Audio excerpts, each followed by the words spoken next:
મિત્રો જય માતાજી, મારું નામ ભાઈ ગિરીશ ગોસ્વામી। આજનું નવા બ્લોગમાં તમારું સ્વાગત છે। આજ 2 માર્ચ એટલે હોલિકા દહન, એટલે કાલ ગહન એટલે આજ રાખ્યું હશે બધાય।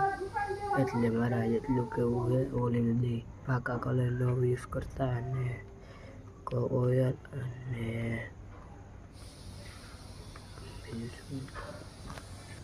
અને પાકા કલરથી ન રમજો અને કોઈને કાંઈ જબરજસ્તી એલર્જી હોય એને તરત ન રમવા ન કરતા કાંઈ।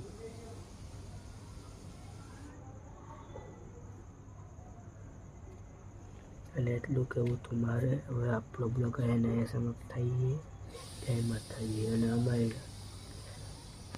અને અમારા બ્લોગને ખૂબ ગમતો લાઈક શેર સબસ્ક્રાઈબ કરજો અને કોમેન્ટ્સમાં જણાવજો તમારે આખો બ્લોગ જોયો કે શોર્ટ જોવા છે।